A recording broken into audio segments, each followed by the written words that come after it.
আসসালামু আলাইকুম, আমি মেহেদি হাসান। বেসিক কম্পিউটিং কোর্সের দ্বিতীয় ক্লাসে আপনাকে স্বাগতম। তো শুন, প্রথমেই আমরা স্টার্ট বাটনে যাব, তারপরে all programs, Microsoft Office Word 2007।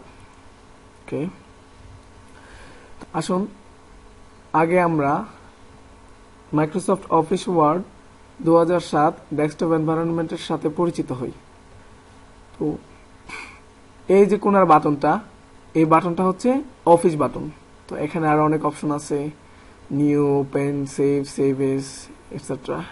এগুলোর ব্যবহার আমরা পরবর্তীতে শিখব।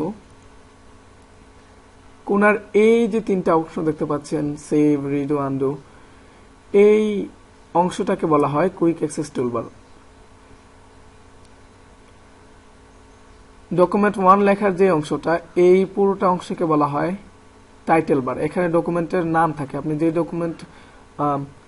ডকুমেন্টের যেই নামে সেভ করবেন সেই নামটা এখানে থাকবে। আর যদি কোনো নাম না দেন তাহলে এরকম ডকুমেন্ট 1, 2 এরকম সিরিয়াল দেওয়া থাকবে। এগুলো হচ্ছে মেনু, যেমন home menu, insert, page layout ইত্যাদি, এগুলোকে বলা হয় মেনু। নিচের যে ক্লিপবোর্ড, ফন্ট, প্যারাগ্রাফ ইত্যাদি দেখতে পাচ্ছেন, এগুলোকে বলা হয় পেন। তো আর এই সম্পূর্ণ অপশনগুলা, এই যে সবগুলো অপশন, এই সবগুলো অপশনকে বলা হয় রিবন। আশা করি বুঝতে পারছেন। এখন এই অংশটা হচ্ছে রুলার, মানে স্কেল। এটা হচ্ছে ভার্টিক্যাল স্ক্রল বার, এটা দিয়ে আপনি ডকুমেন্টটাকে উপরে নিচে উঠাতে পারবেন ক্লিক করে, ধরে ড্র্যাগ করলে। আমরা যদি একটু বড় করি তাহলে নিচে আরেকটা স্ক্রল বার দেখতে পাবো। আমরা জুমটা একটু বাড়াই।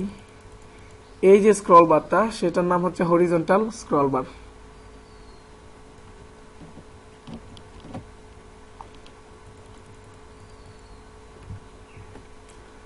এই অংশটাকে বলা হয় পেজ নাম্বার, অর্থাৎ এখানে দেখাবে আপনি কত নাম্বার পেজে আছেন এবং এই ডকুমেন্টটাতে মোট কতটা পেজ আছে। এটা হচ্ছে স্ট্যাটাস বার, অর্থাৎ আপনার যে কাজ করার জন্য ডকুমেন্টটা উপযুক্ত আছে কিনা সেটা এখানে দেখাবে। এটা হচ্ছে ভিউ, এখানে বিভিন্ন রকম ভিউ আছে, যেমন print layout, full screen reading, web layout ইত্যাদি। তো আমরা সচরাচর যদি কখনো অন্য মুডে থাকে, আমরা লেখার জন্য, ধরুন আপনি গিয়ে দেখলেন এরকম আছে, আমরা লেখার জন্য সবসময় প্রিন্ট লেআউট এই ভিউটা সিলেক্ট করব, তাহলে আপনি নর্মাল মুড পাবেন। তো এই অংশটা হচ্ছে ঝুম, এর মাধ্যমে আমরা ডকুমেন্টের ঝুম ইন করতে পারি, মানে বাড়াতে পারি, কমাতে পারি। এতে শুধুমাত্র ডকুমেন্টটা বড় হয়ে প্রদর্শিত হবে, কিন্তু এর ভেতরের যে কন্টেন্ট গুলা বা লেখা বা অন্য যে কোনো কিছু, ওগুলোর আকারে কোনো পরিবর্তন হবে না। আশা করি আপনারা মাইক্রোসফট অফিস ওয়ার্ড 2007 এনভায়রনমেন্টের সাথে কিছুটা হলেও পরিচিত হতে পেরেছেন। ধন্যবাদ সবাইকে।